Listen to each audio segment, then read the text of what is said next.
Hello, everyone, and welcome. And thank you so much for joining us today.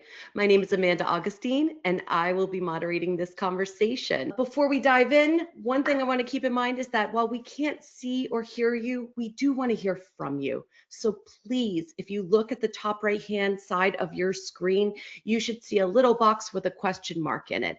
That is our question pane, and you can use that question pane to submit any questions that you have along the way. I promise we will set aside some time at the end of this webinar in order to answer as many of your questions as we can before we need to move on. I also encourage you to connect with me and our other wonderful panelists on LinkedIn and reach out if you want to continue this conversation or share your thoughts or perspectives on this topic, because it is a really interesting topic and I know it's affecting a lot of us in many different ways. So for those of you who may be new to Careerminds, I wanted to tell you a little bit about us before we got going. Careerminds is a global workforce solutions partner that helps organizations support their people at every stage of the talent lifecycle. That includes everything from workforce intelligence to career development to transition and outplacement. You name it, we cover it when it comes to helping you manage your workforce from the beginning to the end. Our approach is people first and tech enabled, combining data, practical cutting edge tools, and one-on-one coaching to help HR leaders bring clarity and stability to their workforce, even as roles and skills continue to evolve, which is of course why we are all here. So we know that AI adoption has moved from experimentation to execution, and it's already influencing workplace decisions in very real ways. I mean, I think we're feeling it especially this year, but this is not new. This has been going on for the last couple of years. We've been feeling this.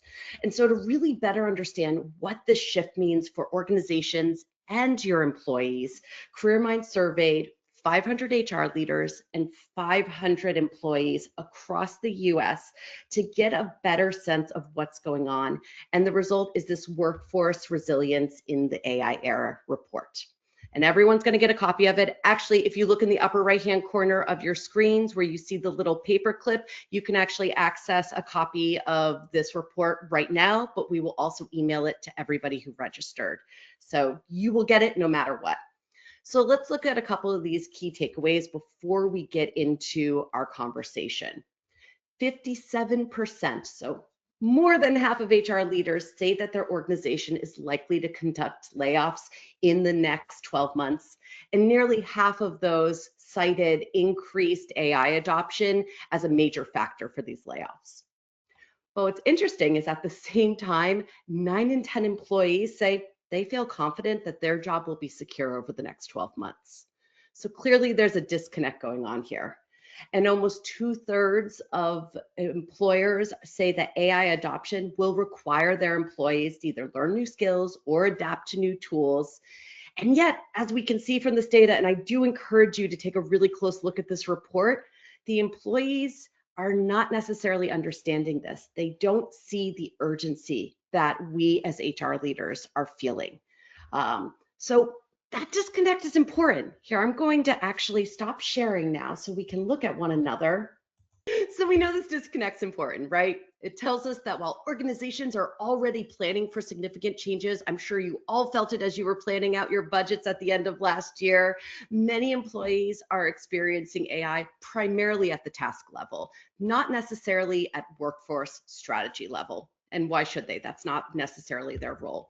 But that's where today's conversation begins, and specifically what HR and people leaders can do differently this year as the shift accelerates. I think we all expect it's going to keep accelerating.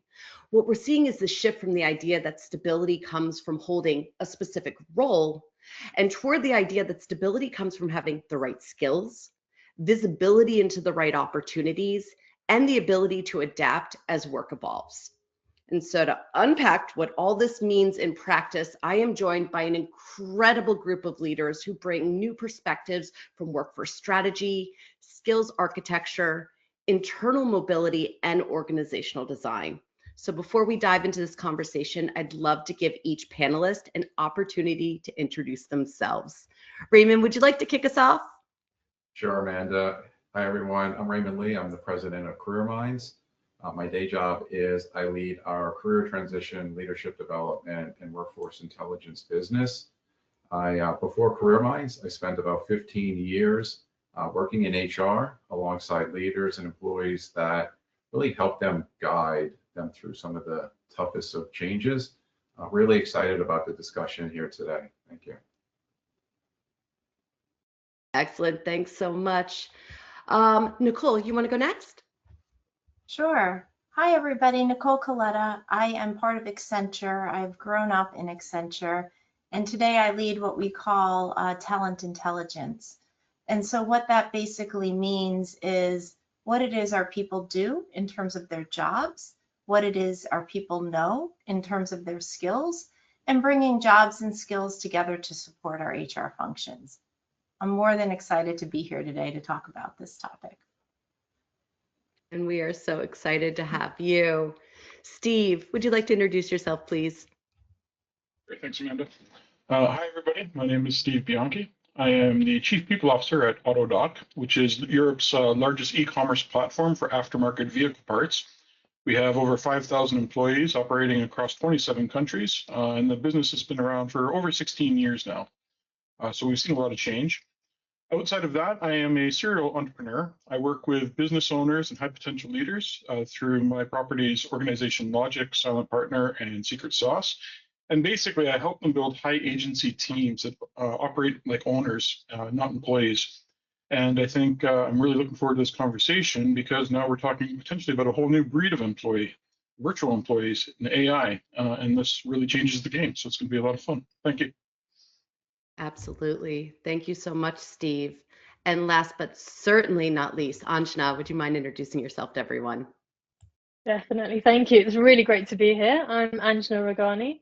I'm a strategic advisor for Careerminds. I work with our clients to elevate the customer journey. We're providing career, talent, and HR advisory at every stage of the customer engagement.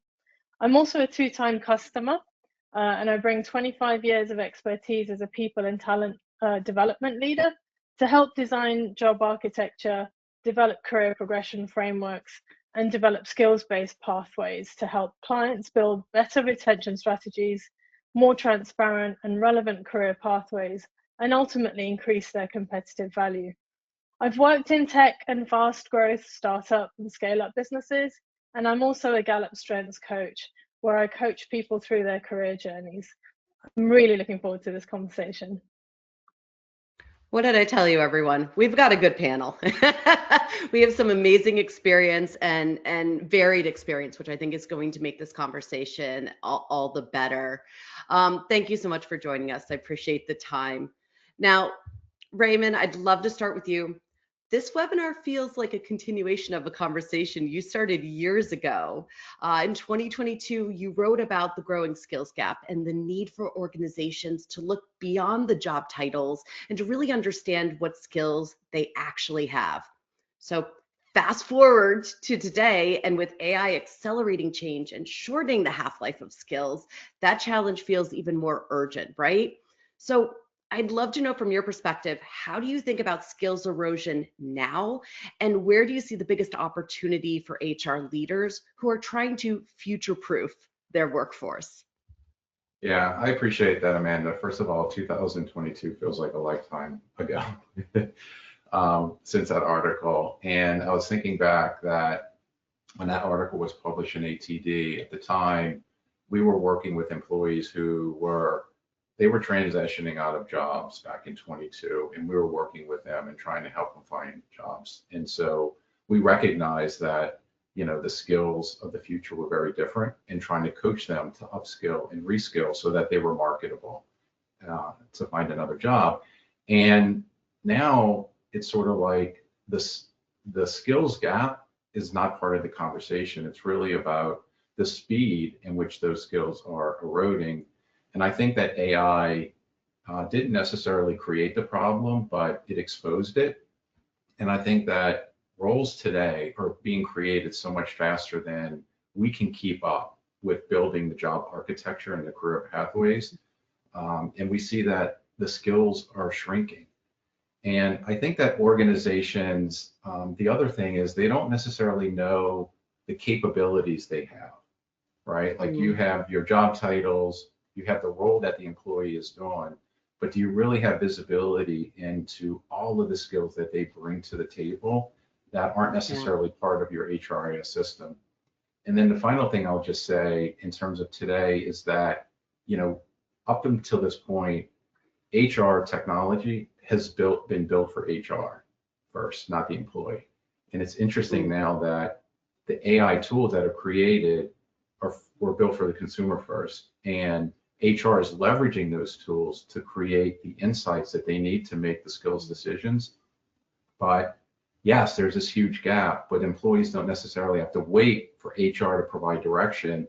They have the tools to go out and create sort of a development path for them. So it's really sort of interesting how those two play together.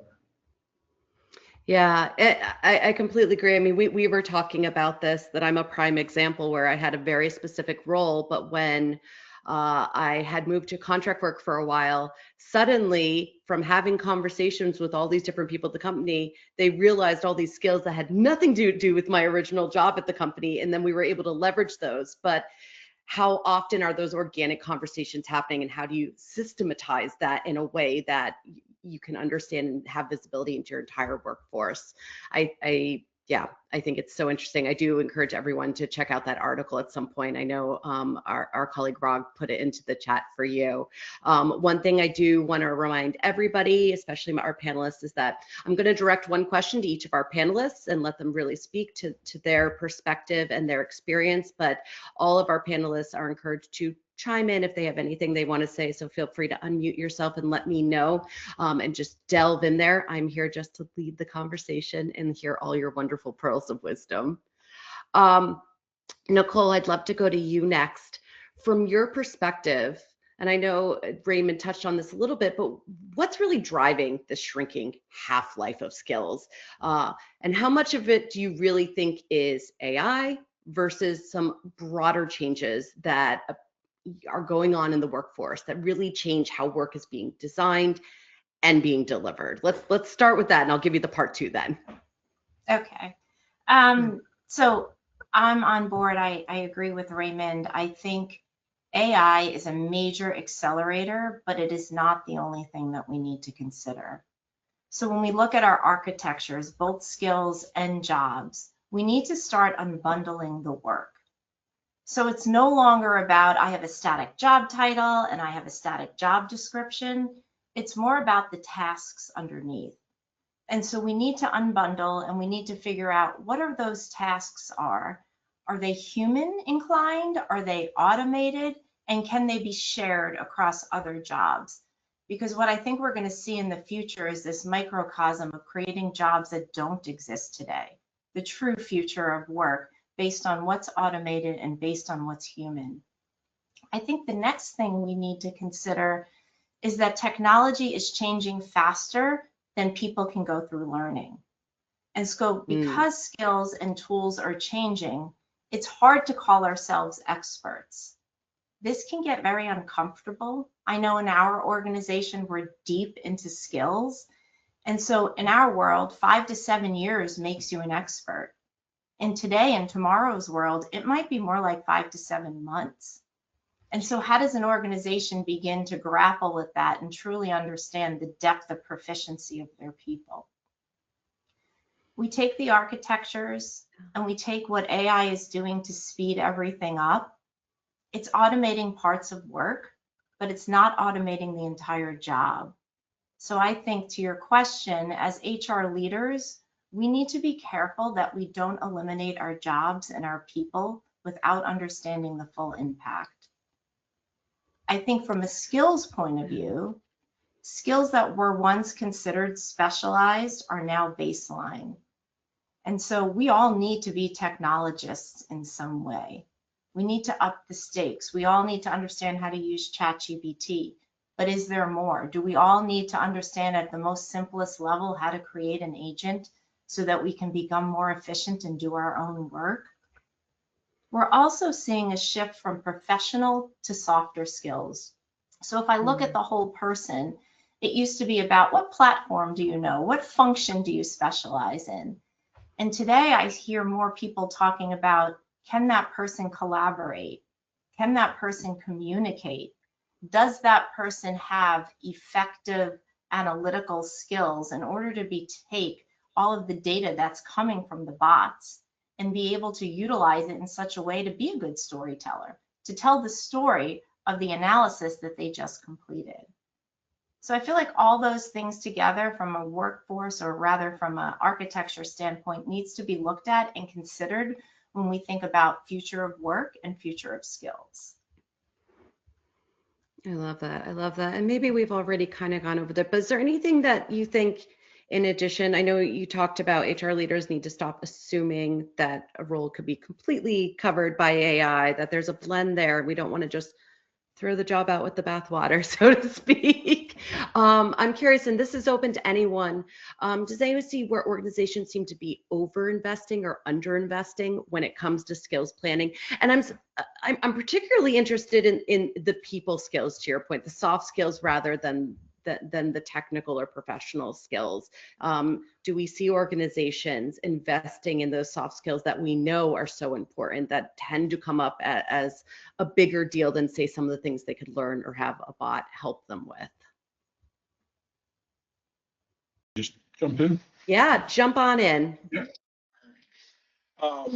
So my observation is that people are thinking all the AI and the technological changes are nice new shiny objects. So it's cool, and that's where we want to invest, and that's the train we want to be on. And actually, I actually believe that some people are becoming addicted to things like ChatGPT and all that now as well.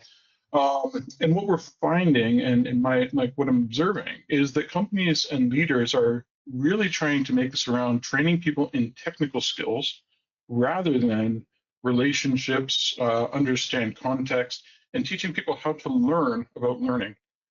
So they're actually shrinking the surface area where somebody could make a potential impact in the organization, because they're hyper-focusing on providing such detailed instructions to an agent, basically, that only executes, and it just processes. And instead, they're not actually doing that thing that humans can do, because we have 5 senses, not just 1 sense, and we can actually pull in the world around us.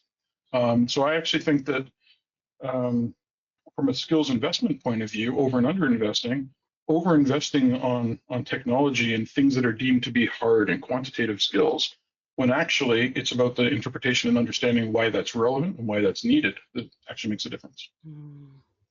That's a really good point. Anybody else? Yeah, I mean, I think just also to that point, we have to remember, as HR professionals, we hired these people because we saw something in them. They had a certain level of skill set from a soft skill perspective, behaviors and characteristics. So, to Steve's point, we should take the time to nourish that. We should take the time to grow them to the next level. If they already have some of the skills in the context of the organization, and maybe they're missing a little bit of the softer professional stuff, let's spend the time growing them and using internal mobility to our benefit versus going out and hiring folks. Yeah, I'm very interested. I know there's some research that we're planning to do to see for those that let go of individuals because of AI adoption, whether they regret that or not, or whether it created other vacuums in their organization that weren't obvious and visible until after the change was made. And I think that could be very telling. I'm very interested to see how that pans out. So stay tuned for that one, everybody. Anjna, I'd love to go to you. As skills and roles continue to evolve, I'd love to know from your perspective, where do you see organizations struggling the most when it comes to the execution, especially around the skills visibility and the internal alignment? And then just as kind of a part 2 of that, what tends to break down first when HR doesn't have such a clear shared view of these skills across the organization? Yeah, definitely. So I think very similar to what Nicole and Steve have been talking about. I think what I'm seeing across the clients that I'm helping with as part of the work that I do with Careerminds is they might have skills data that exists, but it's sitting across multiple different HR tools. And all those HR tools are really fragmented. They're siloed, they're not talking to each other. And so therefore that creates an enormous sense of lack of clarity around what skills people have in their business.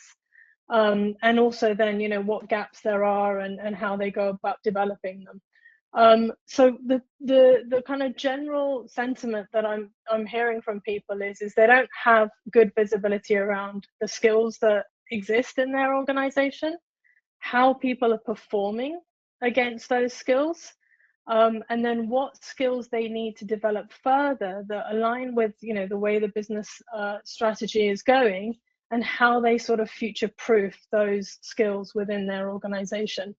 And one of the things I'm seeing, the reasons why customers are coming to us to look at the progression platform, which is Careerminds' career framework tool, is to be able to give them more transparency and more visibility around the different skills that exist in different teams, in different roles across their organization.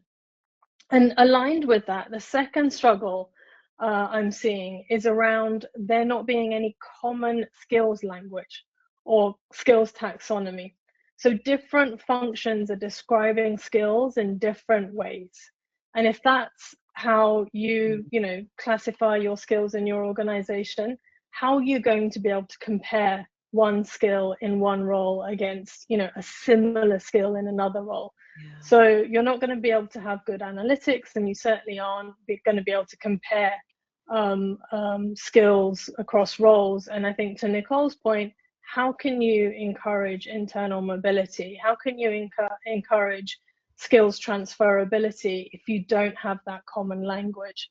And I think the final thing as well is roles are evolving faster than job architecture allows.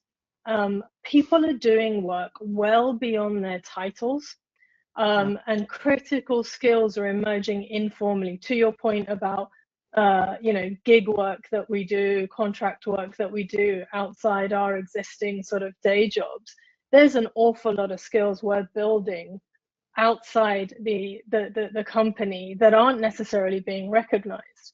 So I think it's about how do you make sure that your job of architecture, it's always going to be quite challenging if you're managing that in a 2D or in an Excel format. It's always going to be challenging to make sure that that's always current and that's always visible. But how do you make sure that you have at least a common language around skills to be able to encourage mobility and encourage growth within your business? I find that so interesting, and yeah, what a challenge. So it was one of the first things you're doing as part of, or say, workforce intelligence or work job architecture, is coming together as a team to define, this is how we define the skill, this is how we define the competency levels of that skill. Is it coming to an agreement across the organization and then having everybody assess down? Exactly, and I think it's about not reinventing the wheel. So within our progression platform, we have an inbuilt AI skills library, which our customers can absolutely leverage. They can use that as a starting point to create a common understanding, and then they can tailor it to their businesses. So I think it's about creating that common understanding around these are the capabilities for each of the roles that exist within your team. And then this is how those capabilities transfer across teams.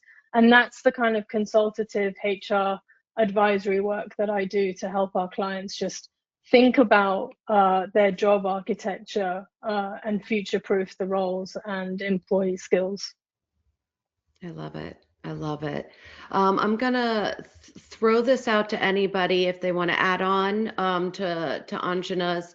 I mean, I think we've discussed this a little bit, or I think from your perspective, but I'm going to throw this out to anyone. What's one capability that HR teams need before they try to fix their career pathways or internal mobility? Is it that clear-cut definition? Is it buy-in from the top?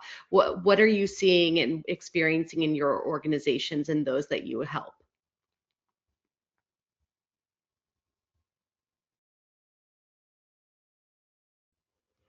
It's all of those things. I think All the above. Yeah. all of the Yeah. above.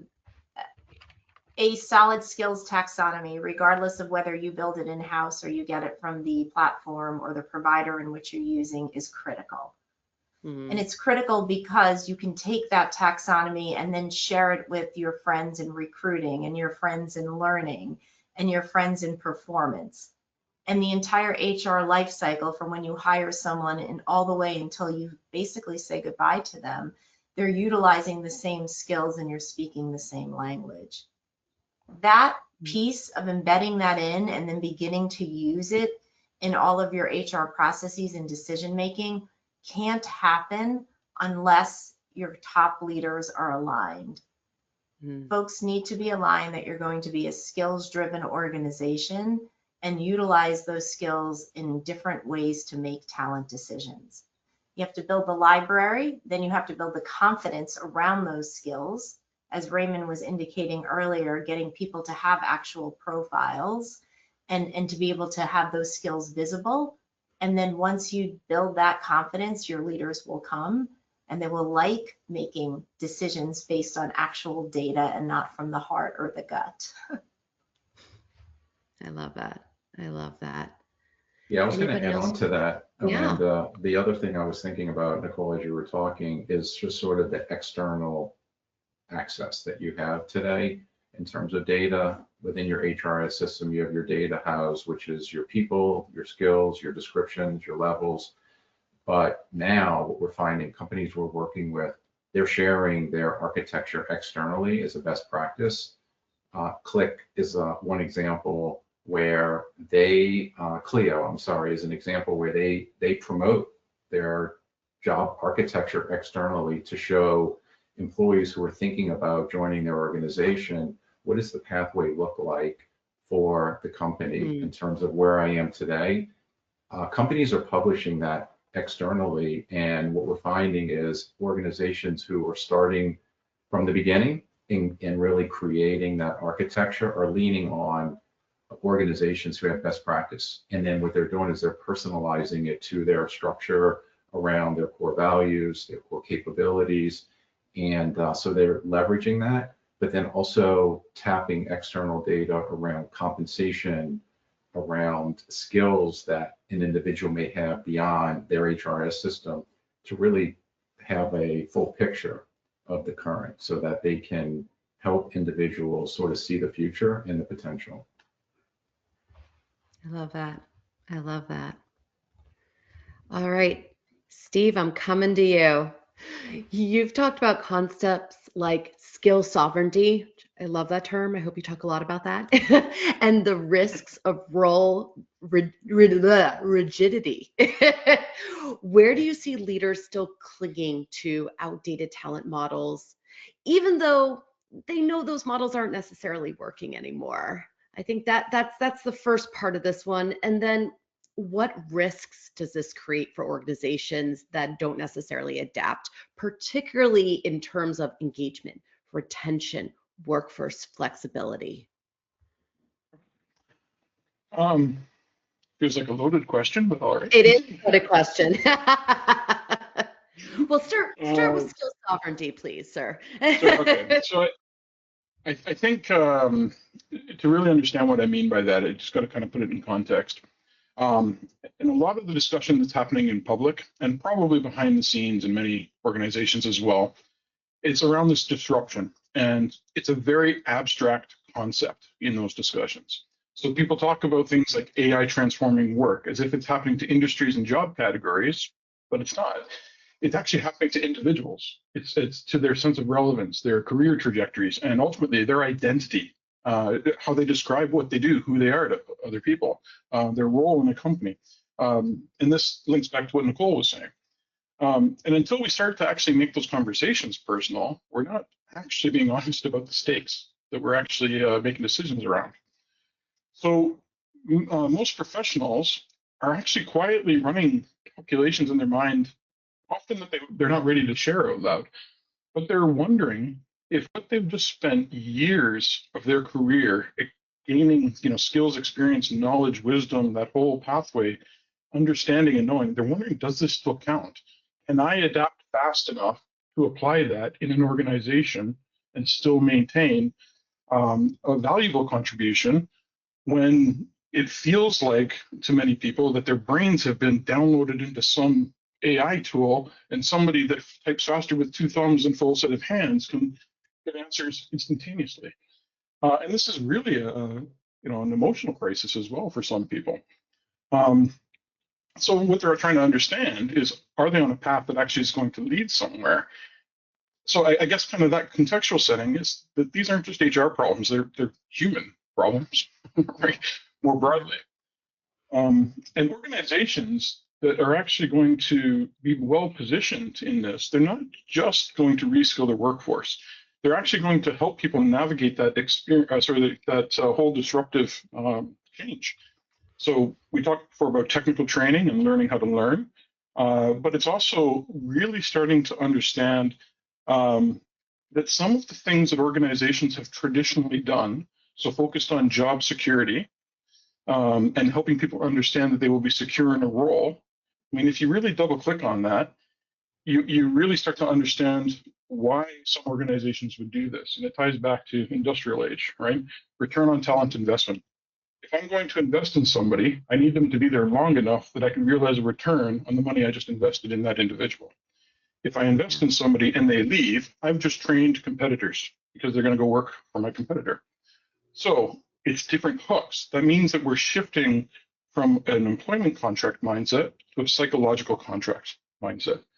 And in that, there's actually a change because one is operational and the other is more existential. And we're over-indexing on the first. So when we start thinking about things like skill sovereignty, it's starting to actually replace job loyalty as that new psychological contract. People want to work today and have the lifestyle that they want now as part of working somewhere, rather than when they stop working. People want to be relevant. They want their identity to still be known. So when companies used to say, stay with us, we'll look after your career. After 20 years, we'll buy you a nice gold watch, whatever it is.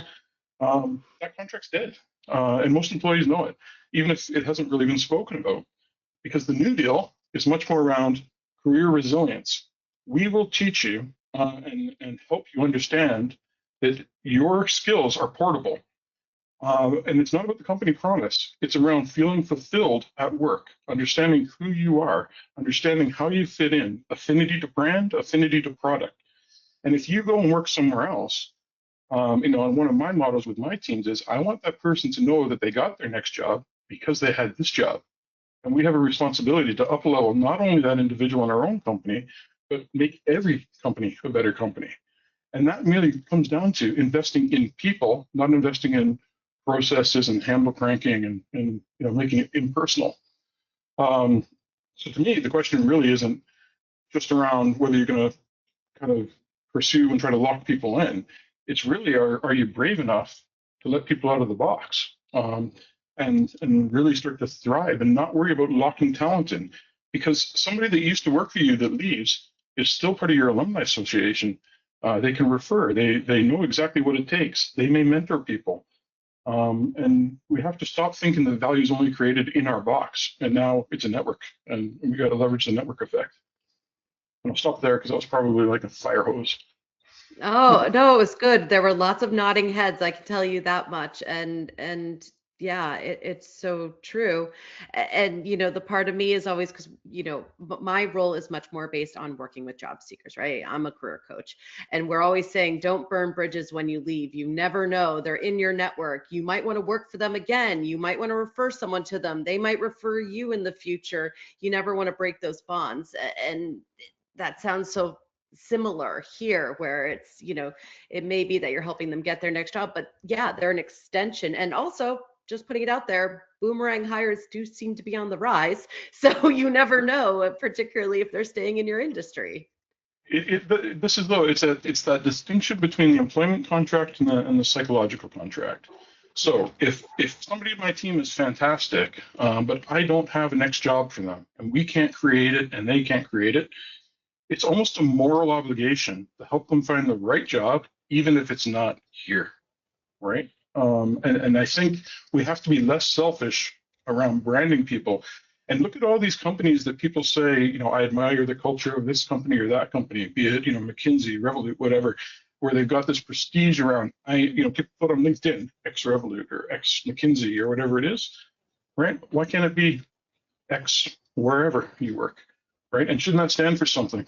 And so that's my kind of challenge. And the way I see that working, skill sovereignty, portability, identity. I love it. Raymond, was there something you wanted to add? I saw that you unmiked, or Anjna. Yeah, I was going to just say this morning, something popped up in my feed that LinkedIn shared their top 10 jobs of 2026, and adding on to which Steve said, founder was number 6 in the list, and it wasn't entrepreneur, but it was founder. And I think the idea of a side hustle, you don't necessarily have to leave your company, because the reality is there's tools where you can, at a very low cost, be the founder of an idea, leveraging AI tools. And so I think this sort of plays to your point, Steve, that there's a lot of people out there who have these dreams and these desires. They may not necessarily want to leave their company, but they want to diversify their thinking and thought and lean into something that is more, you know, aligns with their interests and values, while they can still get the benefits and add value to their current company. So this is certainly a direction we're headed this year.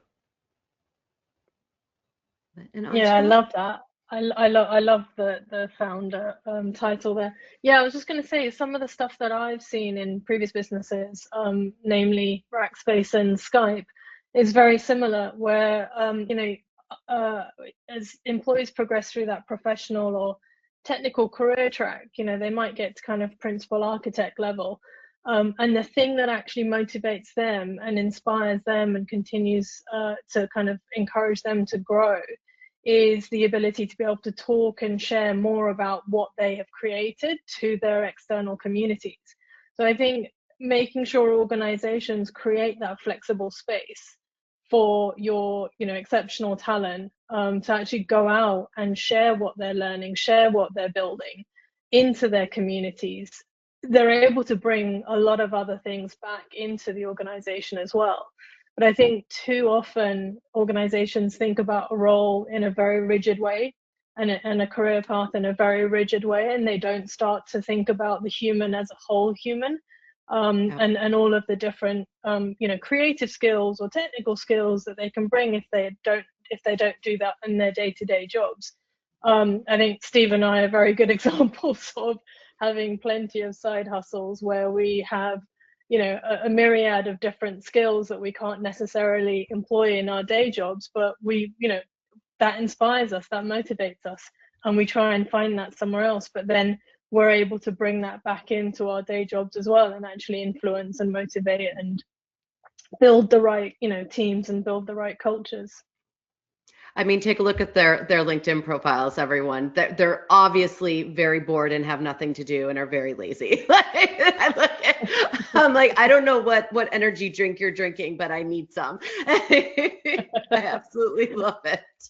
All right, we're going to bring this home before we get to the questions. We have a nice list of questions to get to, but before we do that, and this is to everyone, anyone, if an HR leader could make just one change this year to quote unquote future-proof their workforce's skills, what would you recommend and why? Nicole, could I start with you? Sure. I think we need to first stop banging on and asking the question of what are the future skills of our workforce, because nobody has the crystal ball. Nobody knows exactly what's going to pop in the next 6 to 12 months. There's market data out there. We can utilize that market data. But throughout this whole conversation, we have talked about the fluidity of our talent. I think instead of spending time identifying and getting the perfect list of skills that you think you want to go after, I think you need to spend more time internally looking at what are all the skills your people have and how might you be able to pivot and utilize those skills of the future. I also think that aspirations play a role. And if we go back to Raymond's point around your HRIS systems, it doesn't hurt to capture people's aspirations somewhere systematically. So that in a world where I live in, where you staff people to certain roles or you move people around based on their skill set, now move them around based on their aspirations. And take a chance on the person who has zero skills in a particular area, but an interest, a love, a need, a passion to do something different. And if they have the core skills in which you hired them for, which we talked about before, then they can learn and grow those new technical skills required. So aspiration, I feel like, is something that I think our HR leaders need to take into account and be more considerate of in the future. I love that. I love that. Anyone else? Do we have one or two more before we hit Q&A that anyone wants to share? Steve? I can add something to that as well. I think, you know, when it comes to sort of the decision-making processes that you as a HR leader, you know, are often engaged with making, whether it's internal mobility, succession planning, whatever it is, make sure skills is a criteria in that. Too often we see performance, we see tenure, you know, those sorts of things as criteria, but we don't really necessarily see skills. And I think it's the more human skills as well that I'm referring to. So, you know, start to make better skills-based decisions in your organization. That's a good one. And Steve? I think it actually kind of cuts down the middle of both Anjna and what Nicole said. I think we don't need to overinvest in this. We can actually give people, and we should give people, permission to be amateurs again, even though they are paid professionals, right? Let them learn again. Let them have some time to be curious and learn and see how their experience interprets other skills and things and adjacent skills. And I think over time, what you'll find is that the companies that really embrace that and move forward will actually start to make curiosity part of the job requirement over time, you know, and really bake it in. And when you're in uncertain times, you want people that will be able to explore, embrace, and not be scared of the unknown. I love that. I love that. That's awesome. All right. We have a lot of questions. So I'm going to start. We're going to see how many of these we can get through. I'm really going to say, hey, if you have a question, please put it in the in the question pane. We will try to get through as many of these as we can. And whoever thinks they have an answer, just go for it. Okay, starting with, when companies need to execute a reduction in force to impact profitability, how might they use AI to make a determination? You want to talk, Raymond, you want to talk a little bit about maybe workforce intelligence? Yeah, well, I think that they're tough calls. And I think back in my days when I was in those rooms, and it boils down to what's the business outcome. And so I think it's important that if you're leveraging AI, you know, and you're looking at your workforce, it really is, you're setting the prompt to what is the business outcome. So I think describing what you're looking to achieve first in terms of the business, and then from there, you're sort of setting the next set of prompts is, what talent do we have and what skills do we have in order to meet those business objectives?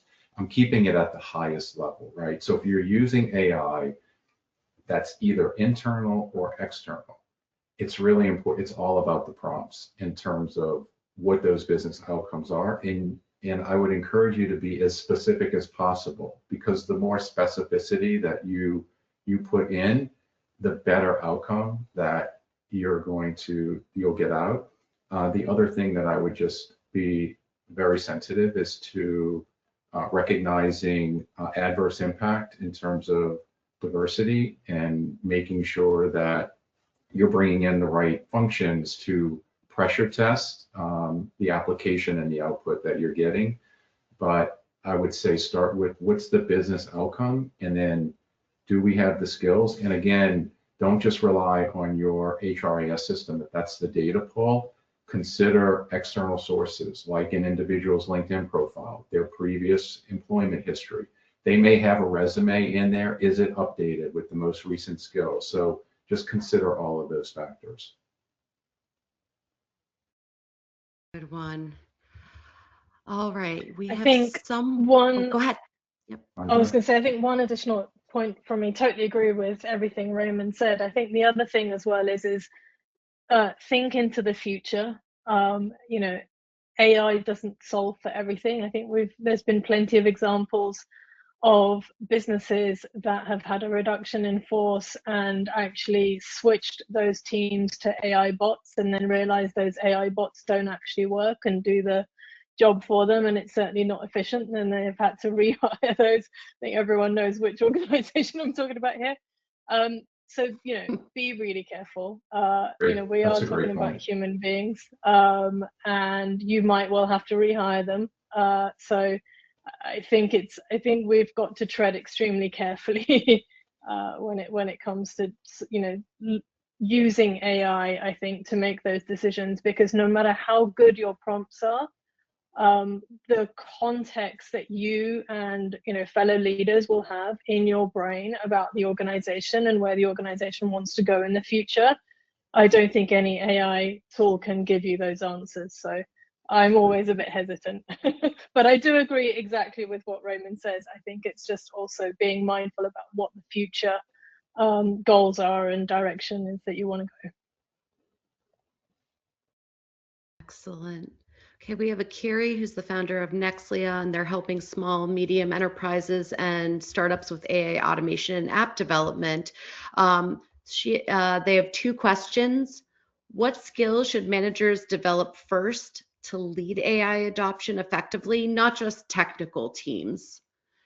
And when starting, should AI adoption be led by HR, IT, ops, or a dedicated AI lead, and why?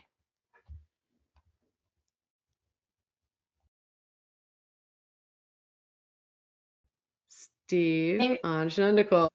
Well, maybe we start with the skills piece. And I think we've talked about this a bit already. I think where you want your managers to rely on the skills of their people and even the skills for themselves to manage is going back to the softer skills. Can they communicate effectively? Can they collaborate, right? Do they have that learning mindset? Because those are the things that are going to be most critical as sometimes the bots or the machines come into play. There's still going to be a human element. It is human plus machine, and I think we can't lose sight of that. And if the machine is doing a lot more of the analytics and the crunching of data that we once did, then we are going to do more of the communicating and the collaborating on how to pull that data together and how to then communicate it and story tell it out. So I would go back to, let's make sure that those softer behavioral skills are what's available for our people and for our managers to be successful. I agree, and especially with the point where the more that's kind of an in silico workforce or an agentic workforce that does like transactional or analytics, it means that there will be more contextual and explaining and communication work that has to be done. Because, you know, an AI agent can't look somebody in the eye and understand and see that glimmer whether or not they get it or they don't, if they're scared, if they're happy, you know. So there's still important things there. However, the question, particularly asking how to equip managers, I would give managers a framework, and I would probably derive that framework from enterprise architecture framework. So I would really get them to understand what processes are they operating, and because at the end of the day, managers typically are measured because they're responsible for time, people, and money, okay, and in the future potentially agents. So if it's time, people, and money, and they're applied to do something, it's probably a process involved. Understanding what data is connected to that process, understanding where it is in terms of tools and applications that read, manipulate, distribute the data, analyze it, whatever, and where it's housed in terms of databases and whatnot. As Raymond's pointed out earlier on the call, you know, there's things that you would use your HRIS for, and there's things you shouldn't use your HRIS for. So understanding that ecosystem then allows you to layer in the organization, and then you can say, if I was writing roles for these, what is a role that is actually a transactional role that I could actually basically build a job description for an agent as opposed to a person? And I think the harder thing, especially in a small, medium-sized enterprise, won't necessarily be kind of the training and execution. It's going to be the governance side. So who actually owns that, and does it go upstream or downstream? So is the customer-facing person responsible for what an upstream agent gave them in terms of data, or is it the IT team because the data happens to sit in a database?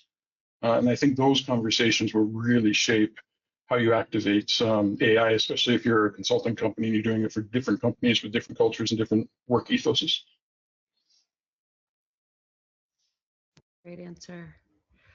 Okay, we've got a question here that says, when we're talking about future-proofing jobs through a skills taxonomy, how do you recommend distinguishing between skills that are likely to be augmented by AI versus those that are at risk of being fully automated?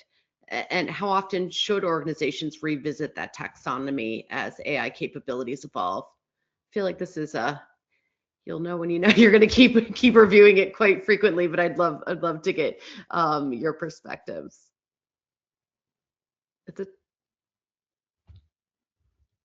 I think part of it depends on, come back to the governance piece.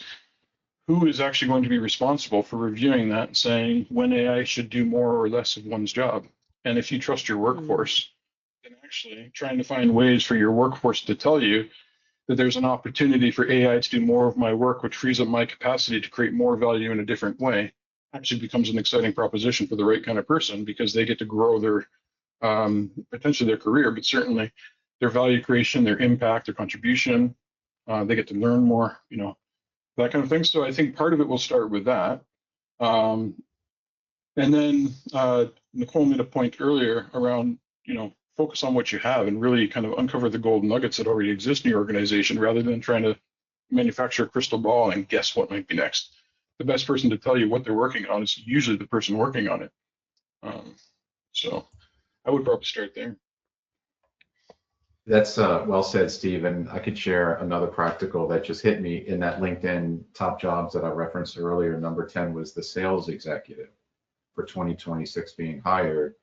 And I think back over the last decade, there was a shift to marketing in digital marketing, and shifted away from direct selling. And now one of the areas of marketing that is completely gone AI is content creation.